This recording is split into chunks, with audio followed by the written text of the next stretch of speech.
Alléluia. Alléluia. Nous devons être en joie pour le Seigneur. Amen. On doit toujours se réjouir pour le Seigneur. Amen. On doit toujours trouver nos forces dans le Seigneur. Amen. C'est pourquoi nous sommes là aussi ce matin. La communion fraternelle nous permet aussi d'être enrichis. Amen. La parole dit qu'un chasse 1000, mais deux vont chasser 10 000. Amen.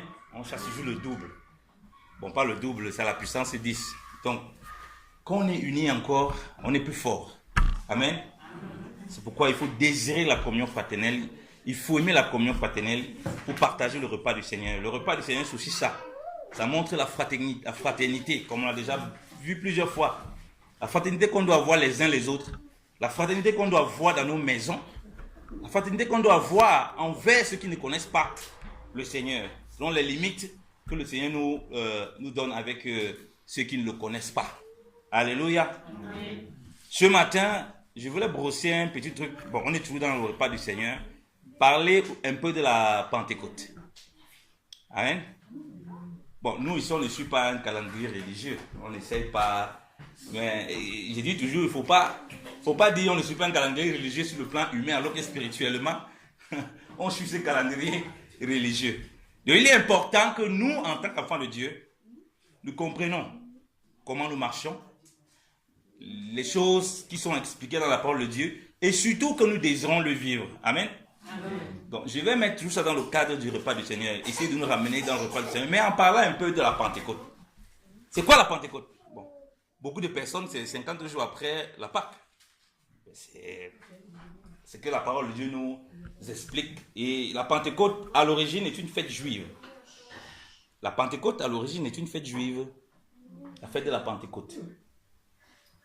À l'origine, c'est une fête juive. Ce n'est pas une fête chrétienne. Bon. L'Église catholique a ramené la Pentecôte comme une fête religieuse. Les chrétiens ont aussi copié tout ça. En d'autres termes, les chrétiens aiment bien dire qu'ils ne sont pas les catholiques, mais quand on voit quand même dans les pratiques chrétiennes, soit disant évangéliques, soit disant réveil, il y a quand même beaucoup du catholicisme dedans. Hein? Parce que la fête de la Pentecôte telle qu'on la connaît aujourd'hui, ce n'est pas une fête chrétienne. Hein? Ah non, ce n'est pas une fête chrétienne. Ça n'existe pas, la fête de la Pentecôte, au milieu des chrétiens. La Pentecôte était une fête juive. Et comme quand Christ est mort et est ressuscité, les Juifs continuent à pratiquer la loi, il y avait toujours donc les dates de Pentecôte qui étaient mises. Et on sait que les judéo-chrétiens étaient beaucoup attachés à la loi. Donc beaucoup qui avaient cru au Seigneur, ben, ils savaient que, bon, on a cru au Seigneur, mais il faut tout garder la loi de Moïse. Dieu le pratiquait. C'est l'an 70 quand l'empereur Titus va renverser, le général, en tout cas le temple général en ce moment, va renverser le temple là-bas à Jérusalem, tout ça, que beaucoup de ces pratiques qui sont liées au culte juif, il ne devait plus y avoir. Mais en réalité, les chrétiens, les judéo-chrétiens, ils pratiquaient toujours les choses de la loi comme s'il y avait la loi. Ça, Paul va dire que non, je vais aller fêter, je vais aller à la Pentecôte, à telle période. Et ça crée souvent la confusion chez les chrétiens. Bon, en tout cas, c'est un jour congé, demain férié, donc moi ça m'arrange. Hein. Peut-être c'est un temps pour prier, tout ça. On bénit Dieu aussi pour ce genre de choses. Mais il est important que nous comprenions la Pentecôte un petit peu en relation avec le repas du Seigneur aussi que nous devons avoir. Et nous rappeler que le Seigneur a pensé à tout le monde. On va lire la parole de Dieu. Amen. On va lire Acte 2 quand on parle de Pentecôte. Acte chapitre 2.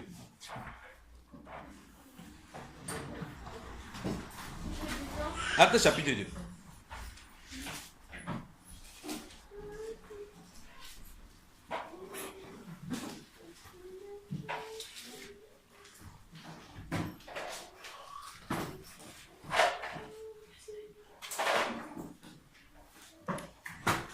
Je vais lire Acte chapitre 2 à partir du verset 1.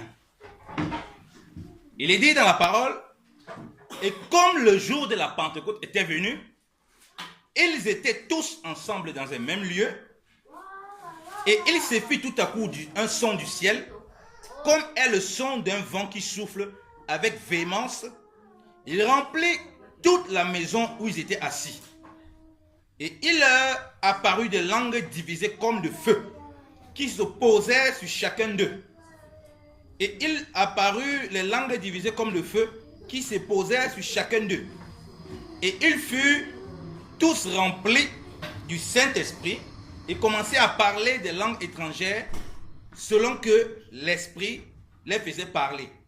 Or, il y avait à Jérusalem des Juifs qui séjournaient, hommes dévots, bien dans cette condition, hommes pieux, de toute nation qui est sous le ciel. Alléluia. Alléluia. Je m'arrête d'abord là. Voilà ce qui se passe.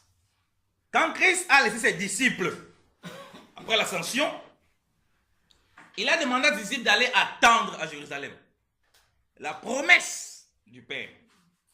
La promesse d'être revêtu de la puissance d'en haut, d'être baptisé du Saint-Esprit. Il n'a pas donné de temps. Il n'a pas dit, allez, attendez 15 jours, 10 jours, 1 jour, 3 jours. Il n'a pas donné de temps. Donc, qu'est-ce qui se passe? Les disciples ont compris qu'il faut qu'ils persévèrent dans la prière. Et ils ont vu cet exemple chez le Seigneur. Alléluia. Ils ont vu comment le Seigneur persévérait.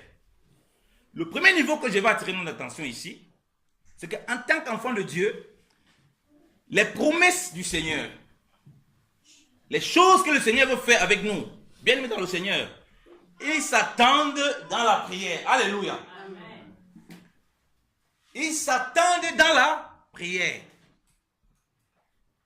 Donc, dans un temps où on est toujours consacré, et la prière, c'est un état d'esprit dans lequel on doit être.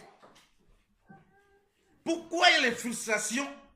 Et pourquoi les gens essayent de tout le temps faire les années à année, les fêtes de Pentecôte pour venir chercher délivrance?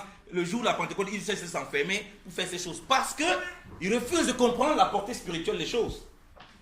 Donc, il a donné la promesse. Il a dit, allez, attendez. Ça va arriver certainement. Je ne suis pas un menteur. Mais ça va arriver pour nous voir dans quelles conditions. Donc, il ne suffit pas de dire, c'est un jour, soi-disant de Pentecôte, une période de Pentecôte, c'est l'année de ta délivrance, c'est l'année de ton mariage, tout ça, c'est les conneries. Si la personne ne vit pas une vie de consécration, de prière, pour s'attendre au Seigneur, parce que cela, il ne connaissait pas la date ni l'heure, quand la promesse a été manifestée. Mais ils étaient à l'attente. Et le jour, il y a donc l'effusion du Saint-Esprit. On dit qu'il y a des Juifs qui sont de partout, de toutes les nations. Donc, en fait, on voit qu'à la Pentecôte, Dieu donnait rendez-vous à toutes les nations. Alléluia. À la Pentecôte, Dieu montrait l'effusion de l'Esprit à toutes les nations. Alléluia. Premier niveau, les révélations pour nous, comme j'ai dit. Quand on s'attend au Seigneur, en réalité, les promesses qu'il veut manifester dans nos vies, ce n'est pas simplement pour nous. Amen. Mais c'est pour que les nations en bénéficient. Alléluia. En commençant au milieu du peuple de Dieu. Mais les gens, pourquoi quelqu'un est pressé? Seigneur, tu m'as promis telle chose. Il faut que ça arrive. Il commence à être fatigué. Je ne sais plus même pourquoi. Parce qu'il est égocentrique. Tout est basé sur lui. Il ne comprend pas que les promesses de Dieu, premièrement, ce n'est pas simplement pour lui. Mais c'est pour que les nations, en commençant par l'Église, puissent bénéficier et voir la gloire de Dieu. Alléluia. C'est pourquoi le Seigneur dit que votre lumière luise et que les hommes voient vos bonnes œuvres et qu'ils glorifient votre Père qui est dans le ciel. Alléluia. Il dit que votre lumière luise, que ça vous plaise à vous seul. Non. Que votre lumière luise pour qui? Pour que les hommes voient. Donc, David dit que les hommes doivent voir la lumière du Seigneur au travers de nous. C'est une promesse que le Seigneur donne. Est-ce que ce n'est pas une promesse? Il dit que votre lumière, en plus, c'est une promesse qui est appliquée à un commandement. Que votre lumière, donc, c'est une obligation de briller. Or, c'est lui qui manifeste ça en nous. Quand il manifeste, c'est pour que quoi? Les hommes voient nos bonnes œuvres et qu'ils font quoi? Qu'ils glorifient notre Père. Donc, son but, c'est qu'on glorifie Dieu. Alléluia. C'est pourquoi ça ne sert à rien de dire, oh, juste la Pentecôte, c'est le jour où Jésus, le Saint-Esprit est descendu. Non. Le Saint-Esprit est descendu sur nos vies. Est-ce qu'il produit donc l'effet de vie de Pentecôte là? Parce qu'on a vu que ça a bénéficié. Hein? On va voir que ça a bénéficié à ceux qui l'attendaient. On parle le repas du Seigneur, la communion avec le Seigneur, la communion à sa mort, la communion à son ensevelissement et à sa résurrection. Alléluia. Le partage fraternel. Mais quand on partage entre nous, frère, on partage aussi, ce n'est pas seulement le pain. Ce n'est pas seulement le pain ou le sang du Seigneur. Amen. Ce n'est pas seulement son corps. Son corps, on partage arrêté avec ce qu'on a reçu aussi du Seigneur. Alléluia. les uns les autres, avec les dons qu'on a reçus du Seigneur. Alléluia. Les dons spirituels et les dons physiques. Alors, les promesses de Dieu que tu attends, ma soeur, mon frère, c'est pour faire quoi? C'est pour tes propres intérêts? Ou bien c'est pour le mettre à disposition des nations? Commençant par l'Église, qui est la nation du Seigneur. Donc, inutile de chercher à s'enfermer. On va à la période de la Pentecôte, on dit, ah, frère, la Pentecôte arrive bientôt, allons s'enfermer, reste dans ta chambre. Frère, il n'y aura plus d'autre baptême du Saint-Esprit. Tu as donné ton esprit. Maintenant, il faut s'attendre au Seigneur pour vivre le fait de la Pentecôte. Alléluia. C'est pourquoi j'ai dit à maman qui a posé le sujet des prières. Quel est le bébé? Les bébés, c'est pour qui? C'est pourquoi? Est-ce que c'est pour présenter, voilà le bébé que j'ai, parle encore, voilà le bébé que j'ai maintenant, parle encore. Est-ce que c'est pour ça? Non, ça ne peut pas être pour ça. Sinon, après, on rentre pendant ce que Dieu veut. Quand tu veux travailler, c'est pourquoi? Vous vous moquez de moi, non? Parle encore, voilà le travail que j'ai. Parle encore, vous parlez de moi. Elle ne travaille pas. Elle ne gagne rien. Son mari la nourrit, elle laisse à la maison. Elle s'assoit, elle mange. Tu travailles pourquoi? Est-ce que c'est pour glorifier le Seigneur? Ça, c'est la Pentecôte. Hein? Le Saint-Esprit est venu, c'est-à-dire une promesse s'accomplit, une visitation s'accomplit. Quand Dieu dans tes visites, il accomplit quelque chose en toi. Parce que c'est une promesse. C'est pour que les autres, tu te moques des autres. Ou bien c'est pour qu'on voie la gloire de Dieu au travers de toi. Alléluia. Là, moi, je vais parler à vos cœurs. Hein. On parle de cœur à cœur, vous le savez. Amen. Il ne peut pas me message. C'est que Dieu met dans ma bouche, là, moi, il parle seulement. Après, si vous voulez me lapider, il n'y a pas de problème. Moi, il va seulement parler. Donc, ce n'est pas de dire, aujourd'hui, c'est le jour de ta Pentecôte. Non, non, ta Pentecôte est arrivée. Tu as cru en Christ, il t'a donné son esprit. Et là, il veut maintenant manifester des promesses et des fruits au travers de toi. C'est pourquoi tu ne vas pas seulement prendre le repas du Seigneur. Le jour où on se réunit, tu as coupé le pain, tu as bu le vin, tu sors, tu es pareil. Non. C'est censé montrer à quel point tu es en commun avec ton frère. C'est censé montrer à quel point tu aimes ton frère. C'est censé montrer à quel point tu veux partager l'amour du Seigneur avec ceux qui ne le connaissent pas. Mais une fois que tu quittes l'assemblée, les propres frères de l'assemblée, tu ne les connais plus. Tu ne les appelles pas. Tu ne cherches même pas à savoir où ils vivent. Tu ne connais même pas où ils vivent. Et pour beaucoup même, peut-être tu le vois même en route, si tu fais peut-être un temps, tu n'as pas venu à l'assemblée, tu ne l'as pas vu. Peut-être tu vois en route, tu ne vas même pas le reconnaître. Et tellement vous êtes en déphasage. Quand tu pries, Seigneur, oh Père, visite-moi, Seigneur, fais-moi grâce, donne-moi des trucs. Seigneur, tu m'as promis ça, c'est pour qui? C'est pourquoi? Tu sais ça pourquoi? Tu veux faire quoi avec? Est-ce que tu veux vivre la Pentecôte? Est-ce que tu veux vivre véritablement la Pentecôte? La manifestation de cela? Je parle ici dans ton effet spirituel. Je ne demande pas ici d'aller prier en langue et tout ça. Non. On dit qu'il y avait des nations, des Juifs qui venaient de partout. Regardez au verset 6, on va lire, on va continuer la lecture. On dit, et ces bruits ayant été faits, une multitude vint ensemble, qui fut tout ému de ce que chacun les entendait parler en sa propre langue. Alléluia. Et ils en étaient donc tous surpris et s'étonnaient et disant l'un l'autre, voici tous ceux-ci qui parlent, ne sont-ils pas galiléens? Alléluia. Vous voyez comment on parle de la promesse, j'ai dit. La promesse qu'elle se manifeste, ceux qui sont là-bas, ils bénéficient de la promesse. Première chose, première bénédiction, grâce qu'ils reçoivent, c'est qu'ils entendent dans leur propre langue. Alléluia. C'est pourquoi il dit, il ne faut pas parler juste pour parler. C'est quelqu'un qui veut gens qui veut tout parler la langue dans tous les sens là. Non. Si ce n'est pas pour édifier, tu parles à toi seul. Comme il est dit dans la parole. Si tu élèves la voix, il faut que tu donnes l'interprétation de ça. Parce que les gens ont besoin d'être bénis. Il faut éviter l'égocentrisme. Donc, ils entendent. Première chose, c'est qu'ils n'étaient pas au courant. Donc, quand ils viennent, ils entendent le bruit, ils commencent à entendre des choses en leur langue. Premier niveau de la bénédiction qu'ils reçoivent. Donc, on comprend que la promesse, quand il vient pour eux, pour ceux qui sont là, ce n'est pas que pour eux. Alléluia. Ça a un effet chez les autres. La promesse de Dieu n'a pas d'effet chez les autres. Comment? La grâce de Dieu n'a pas d'effet chez les autres. Comment? Dans notre vie. Les dons de Dieu qu'on a, c'est que pour nous. Quel est cet égoïsme? Je suis en train de continuer aussi dans l'ancien de ce qu'on a partagé pendant la vie. Les grâces que Dieu te demande, quand tu pries, Seigneur, manifeste les dons, manifeste. C'est pourquoi? C'est pour toi et ton mari et tes enfants uniquement? Est-ce que c'est pour ta famille? Tu penses à qui? Oh, j'ai envie de faire des affaires. Tu as envie de faire ça. Pour devenir riche, pour construire tes propres choses, ne jamais penser aux veuves, aux orphelins, aux pauvres. Mais quel est cet évangile? Quand tu veux construire des choses, tu veux avoir le salaire. Tu demandes augmenter le salaire. C'est pour qui? C'est pour toi? C'est pour ton mari? C'est pour tes enfants? Penses-tu que les frères dans l'assemblée, il y a des frères qui ont des difficultés et qu'ils ont besoin d'être aidés? Quand tu demandes des choses à Dieu, quand Dieu a promis des choses dans ta vie qui ont un impact sur le physique, pourquoi est-ce que ça n'influence pas les autres? Mais tu vas venir à la Pentecôte, tu vois les gens viennent à la Pentecôte, ils se disent non, la fête de la Pentecôte, mais cupide comme pas possible. Ils ne voient pas que la promesse là a un effet, un impact, ça touche les autres. Quelle est cette promesse qui n'a pas d'impact? Puisqu'on voit des personnes, sa femme a tellement attendu l'enfant.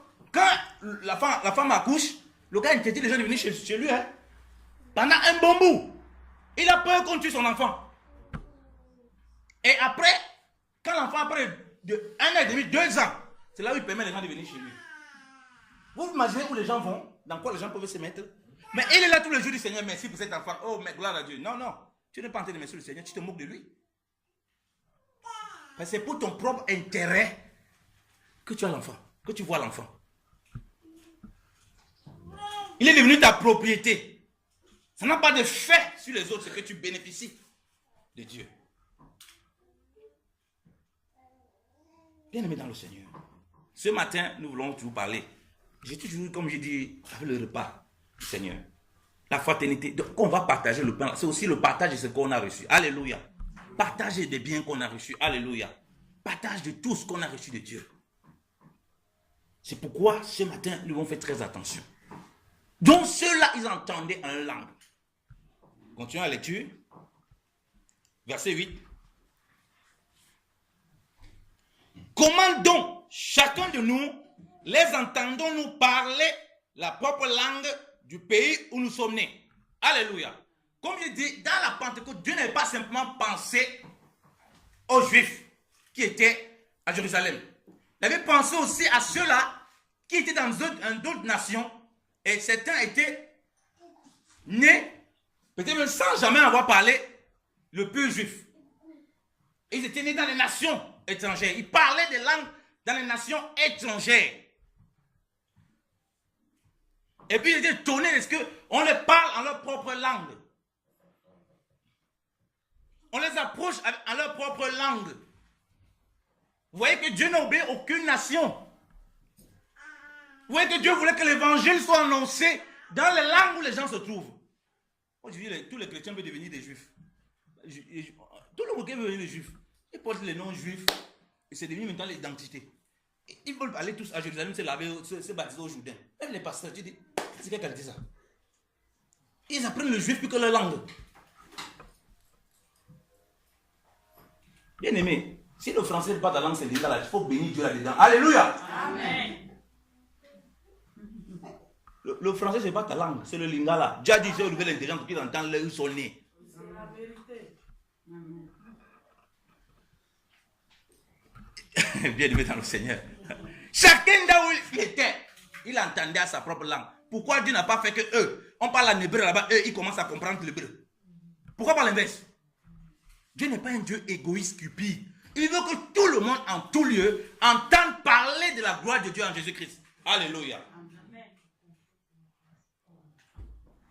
Voilà pourquoi dans toutes les nations, l'évangile doit être prêché. Dans la langue locale, là, quand Dieu vient parler à ma grand-mère, il ne va pas lui parler en français. Elle ne connaît pas le français. Il ne va pas lui parler en anglais. Il va lui parler en mon dialecte. Le Dieu de la parole de Dieu, ce n'est pas que le Dieu des Juifs. C'est pourquoi en Jésus, on dit qu'il n'y a ni Juif, ni Grec, ni Baba, ni Scythe, ni esclave, ni libre, ni femme, ni mâle. Voilà l'évangile de Christ. On ne fait plus de distinction de personnes. Quand on est à une propre maison, on distingue les enfants. Tu choisis les enfants que tu aimes, les enfants que tu n'aimes pas. Dans ta propre famille, tu choisis. Tu dis que tu vis la Pentecôte. Quelle Pentecôte tu parles? Tu vas venir à la Pentecôte, tu vas dire la Pentecôte, fête de la Pentecôte. Ce n'est pas la fête de la Pentecôte que tu fais. Qui est censé montrer l'unité en Christ. Et on voit là que c'est le repas. Ceci est mon corps qui est donné pour vous. Le corps là, c'est le corps de Christ. C'est ça qui nous unit aujourd'hui. Voilà mon sang qui est donné pour vous. Buvez. Le sang de mon sacrifice. Le sacrifice que nous on fait, c'est uniquement pour ce qui on a intérêt. Aucun sacrifice dans l'œuvre de Dieu. Est-ce que le sacrifice que tu es capable de faire pour ton enfant qui est malade, là, tu es capable de faire ça pour ton frère et ta soeur qui est malade? That is a question. Voilà une question. Le sacrifice que tu fais pour ton enfant, tu es capable de faire ce même sacrifice pour ton frère? On va prendre le repas du Seigneur, mais il faut qu'on le prenne, comme j'ai dit, on le vit surtout spirituellement.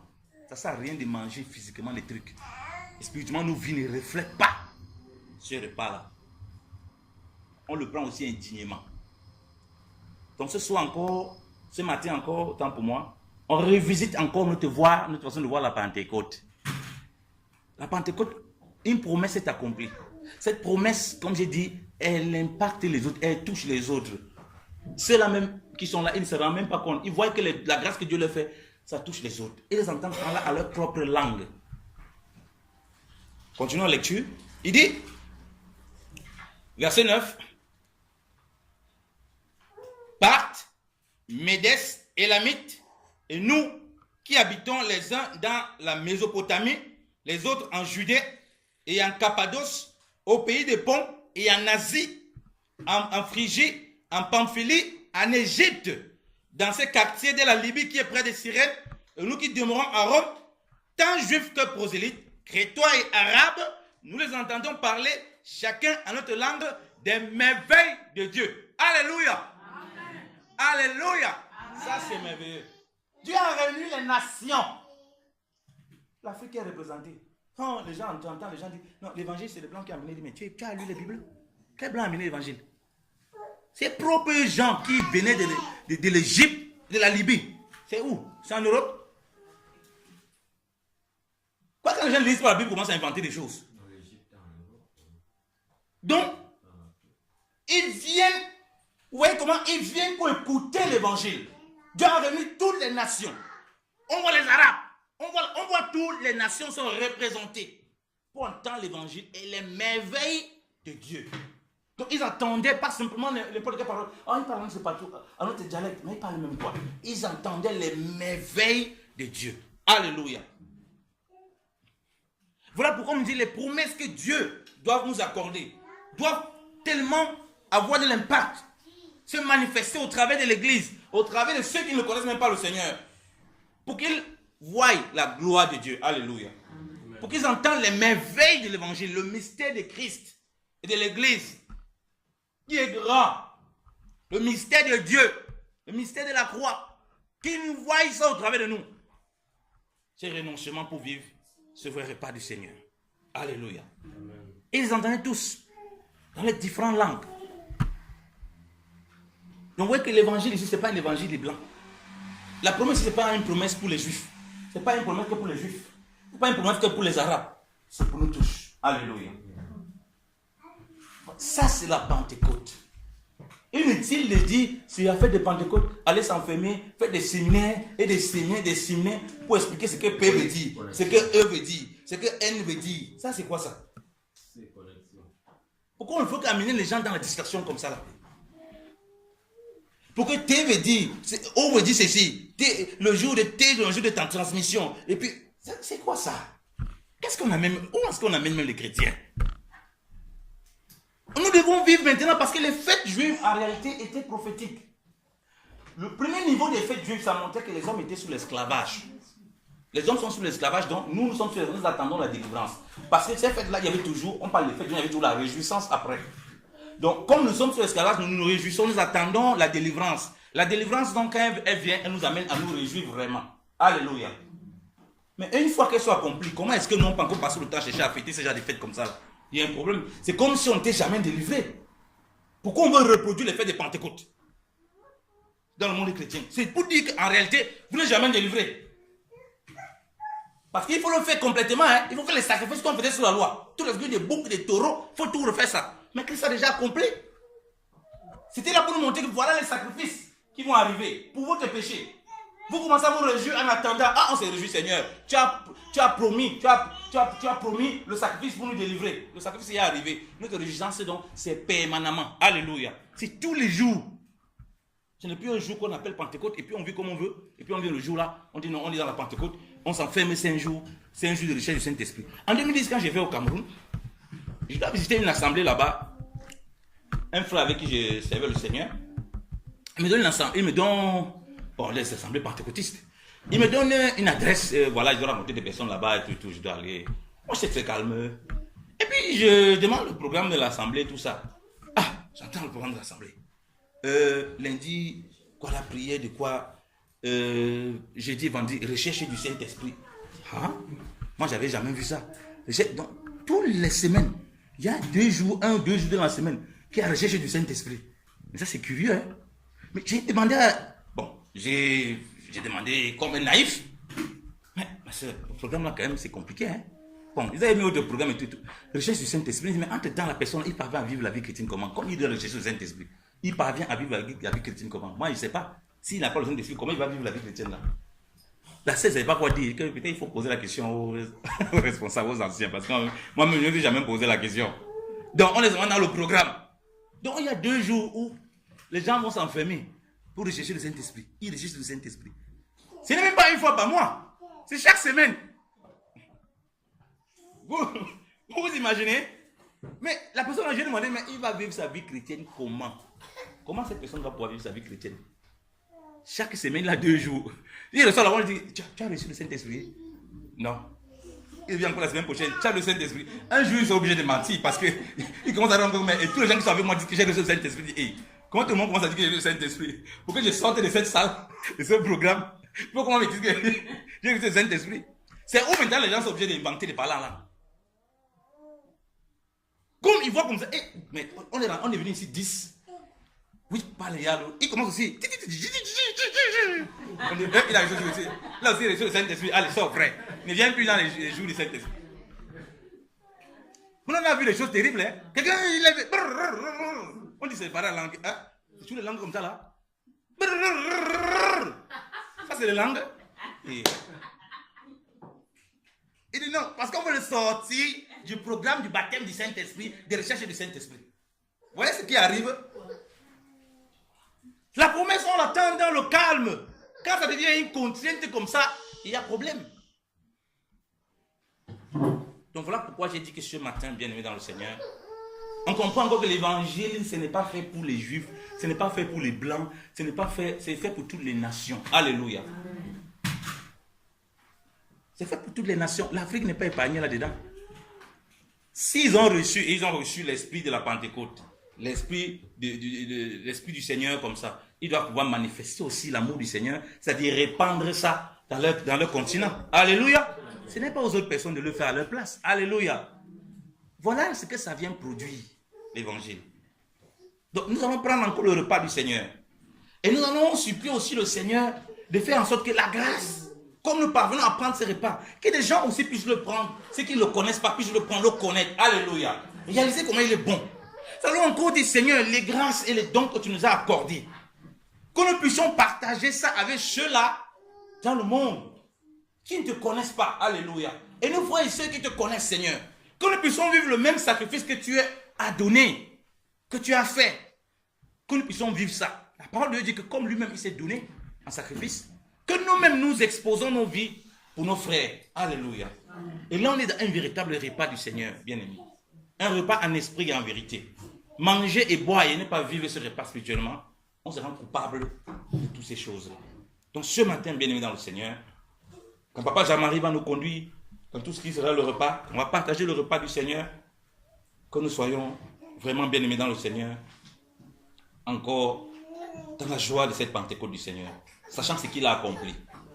La Pentecôte, c'est la réjouissance de ce qu'il est venu accomplir toutes choses. Et il n'est pas seulement venu accomplir toutes choses pour lui, le peuple juif, mais pour nous aussi. Alléluia. Et pour les autres qui sont encore au loin. Alléluia. Remarquez que Pierre dit ceci. Regardez ce que Pierre dit. Fini par là, acte 2. Il dit ceci, puisqu'il parle avec eux. Acte de verset 38. Regardez, il dit ceci. Verset 37, s'il vous plaît. Verset 36 même, c'est mieux. Il dit que dans toute la maison d'Israël sache certainement que Dieu l'a fait Seigneur et Christ, c'est Jésus, dis-je, que vous avez crucifié. Ayant ouï ces choses, il eut le cœur touché de compassion. Et il dit à Pierre et aux autres apôtres, hommes frères, que ferons-nous? Pierre leur dit, amendez-vous ou bien répentez-vous dans cette traduction, que chacun de vous soit baptisé au nom de Jésus-Christ pour obtenir le pardon de vos péchés et vous recevrez le don du Saint-Esprit. Car à vous et à vos enfants est faite la promesse.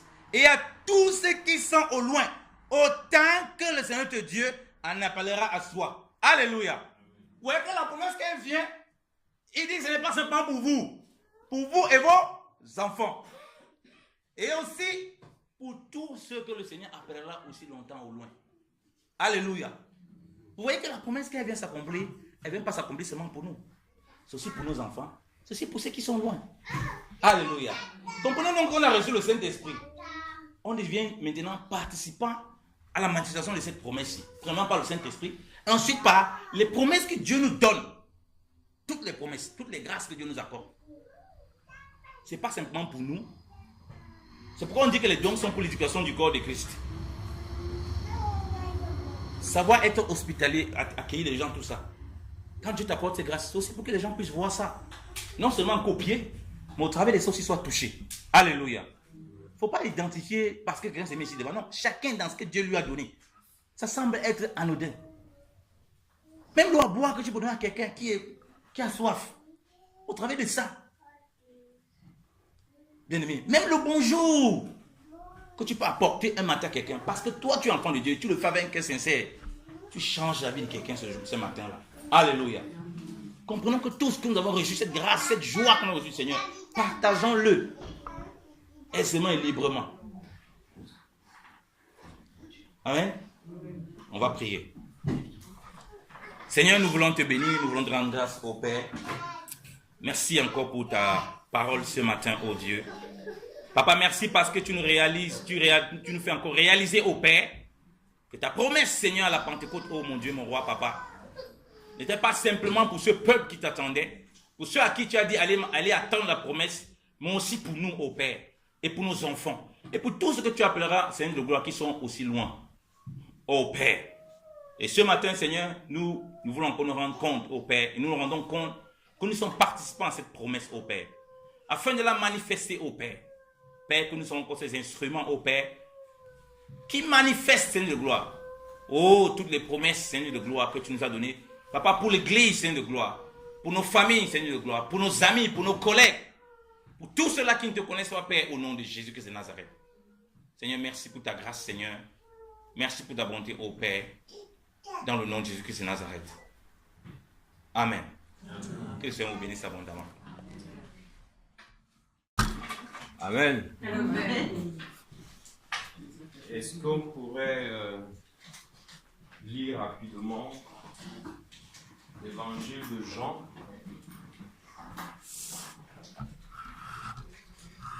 L'évangile de Jean, on le prendra dans son chapitre 6.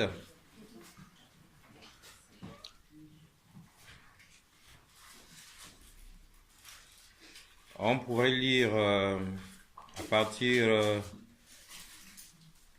du verset 43. Jésus leur répondit, « Ne murmurez pas entre vous. Nul ne peut venir à moi si le Père qui m'a envoyé ne l'attire, et je le ressusciterai au dernier jour. Il est écrit dans les prophètes, ils seront tous enseignés de Dieu. Quiconque a entendu le Père et a reçu son enseignement vient à moi. Ce que nul n'a vu le Père, sinon celui qui vient de Dieu, celui-là a vu le Père. En vérité, je vous le dis, celui qui croit en moi a la vie éternelle. Je suis le pain. Vos pères ont mangé la manne dans le désert et ils sont morts. C'est ici le pain qui descend du ciel, afin que celui qui en mange ne meure point. Je suis le pain vivant qui est descendu du ciel. Si quelqu'un mange de ce pain, il vivra éternellement. Et le pain que je donnerai, c'est ma chair, que je donnerai pour la vie du monde. » Là-dessus, les Juifs disputaient entre eux, disant, « Comment peut-il nous donner sa chair à manger ?» Jésus leur dit, « En vérité, je vous le dis, si vous ne mangez la chair du Fils de l'homme et si vous ne buvez son sang, vous n'avez point la vie en vous-même. Celui qui mange ma chair et celui qui boit mon sang a la vie éternelle. Je le ressusciterai au dernier jour, car ma chair est vraiment une nourriture et mon sang est vraiment un breuvage. Celui qui mange ma chair et qui boit mon sang demeure en moi et je demeure en lui. Comme le Père qui est vivant m'a envoyé et que je vis par le Père, ainsi celui qui me mange, vivra par moi. C'est ici le pain qui est descendu du ciel. Il n'en est pas comme de vos pères qui ont mangé la manne et qui sont morts. Celui qui mange ce pain vivra éternellement. Amen. Amen. Celui qui mange ce pain vivra éternellement. Celui qui mange. Celui qui mange. Amen. Il vivra pourquoi? Il vivra parce que le Père vit. Et le Père m'a transmis cette vie. Et moi, je la transmets au travers de ma chair et de mon sang. Et ce sera le choix à faire. Si je veux vivre éternellement, qu'est-ce que je fais? Je mange du pain et je fais quoi? Et je bois du vin. Le pain que je mange est sa chair et le vin que je bois est son sang. Et c'est son breuvage. Amen. Et c'est un choix à faire. Les religieux se sont offusqués, ils ont crié, ils ont dit, qui peut faire une telle chose? Est-ce que nous sommes des cannibales? Nous rejetons ce message, nous rejetons cette manière de penser. Et ils s'en sont retournés. Et s'ils ont tourné le dos, ils ont tourné le dos à quoi? À la vie. Et ils ont accepté quoi? La mort. Amen. Et c'est pour cela que je nous dis toujours que nous devons comprendre, quand nous prenons le pain et le vin, l'émotion, quand je parle de l'émotion ici, c'est l'état d'esprit dans lequel se trouvaient les disciples le jour où, enfermés dans une salle, il y a quelqu'un qui s'est levé et cet homme leur a dit, ce pain que vous mangez en ce moment et que je vous donne, c'est ma chair. Est-ce que vous pouvez vous imaginer quel était le choc de ces gens-là? Ce vin que vous buvez, ils avaient toujours mangé du pain et ils avaient toujours bu du vin lors du repas pascal tel qu'on parlait. Mais ce jour-là, un processus va changer. Quelque chose va se renverser. Pendant que toutes les nations, pendant que tout Israël est en train de manger le pain et boire le vin comme ils ont l'habitude de le faire, dans une salle, 13 personnes sont enfermées et ils sont en train de changer le processus. Le pain n'est plus seulement l'héritage du désert. Le pain n'est plus l'héritage du désert. Le pain est déjà le corps du Christ. Amen. Amen. Le vin n'est plus seulement... Ah oui, on se rappelle de Noé et son vin. Amen. Ce n'est plus seulement ça qui produit la joie dans le cœur. Mais le vin est déjà ce qui produit quoi? La vie. Et c'est pour ça que Paul va dire, faites attention, vous qui venez dans le repas du Seigneur, pour seulement boire le vin. Si c'est seulement pour boire le vin, tu ne bois pas la vie. Tu partiras de là étant ivre. Et c'est une joie éphémère. Mais si tu viens pour boire la vie, alors ta joie est comment? Elle est éternelle. Parce que le Seigneur t'appelle à l'éternité. Amen. Et pour coller à tout ce que nous avons fait depuis la veillée, c'est le repas que le Seigneur a préparé pour son épouse. Parce que l'époux est éternel, l'épouse aussi doit avoir une vie comment? Éternelle. Amen. Le mari ne veut pas être veuf un jour. Amen. Donc, disposez vos cœurs dans ce qui va se passer en gardant cela dans l'esprit. Amen. Quand je prends de ce pain et quand je bois de ce vin, j'entre dans l'éternité. Et c'est l'époux qui a préparé ces moments-là pour moi. Amen. Consacre-toi. Reste dans cet esprit-là. Amen. Je vais appeler le frère Gilles.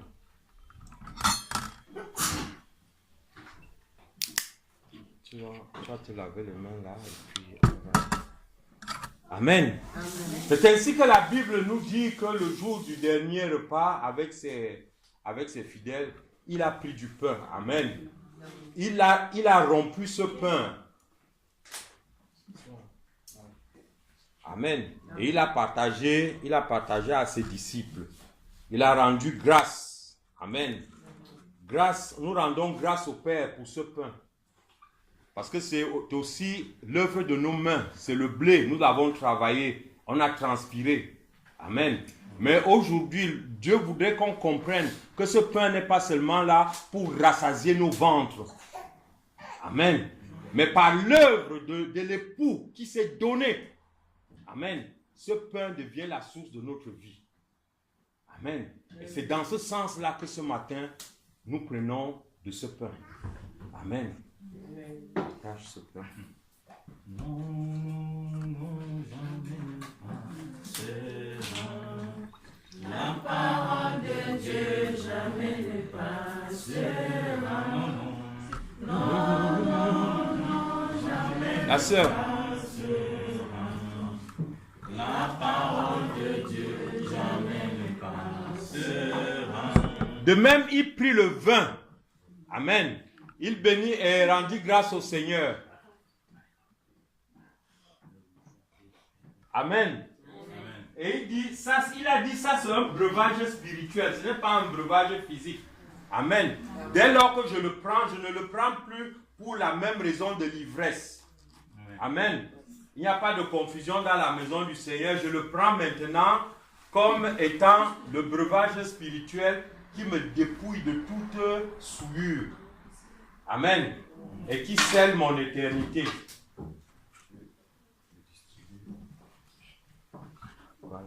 Non, jamais ne passera. La parole de Dieu jamais ne passera. Non, jamais ne passera.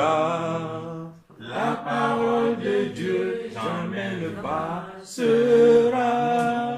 Non, jamais ne passera. La parole de Dieu jamais ne passera. Celui qui vaincra sera vêtu de son nom restera dans les livrées de vie. Non, jamais ne passera. La parole de Dieu jamais ne passera. Non, jamais ne passera. La parole de Dieu jamais ne passera. Amen. À ce moment où nous avons allègrement pris le repas du Seigneur, amen, nous allons prier pour rendre grâce à Dieu pour les vertus du repas que nous venons de prendre.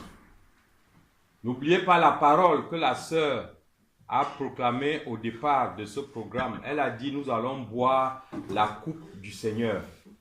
Amen. La coupe du Seigneur, qui est aussi la coupe de Jésus, qui est aussi la coupe du Sauveur, parce que c'est Jésus qui est venu nous sauver. Amen. Amen. Il ne nous a pas seulement sauvés, mais il nous a aussi délivrés. Donc nous avons pris la coupe des délivrances. Amen.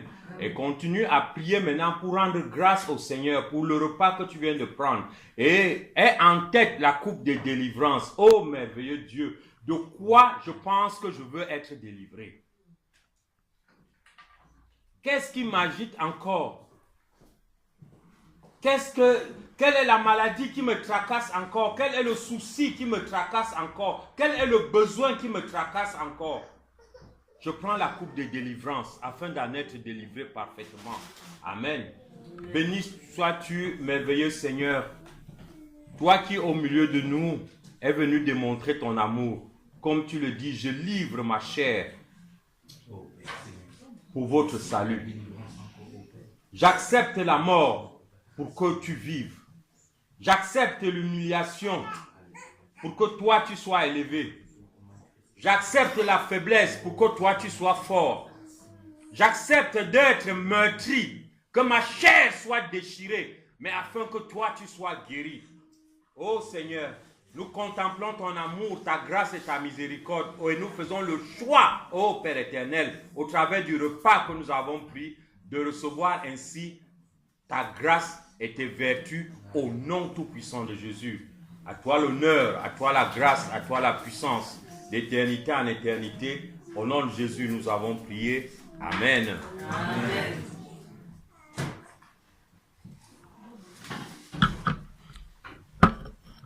Amen. Amen. On va prendre le repas comme vous le savez toujours parce que le Seigneur avait pris au travers d'un repas.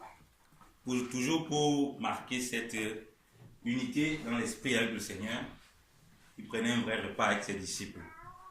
Donc on prend le repas du Seigneur en prenant un vrai repas. Un vrai repas, on mange, un agapé comme on dit souvent, pour représenter cette unité que nous devons avoir, cette solidarité que nous devons avoir les uns les autres. Amen. Soyez bénis.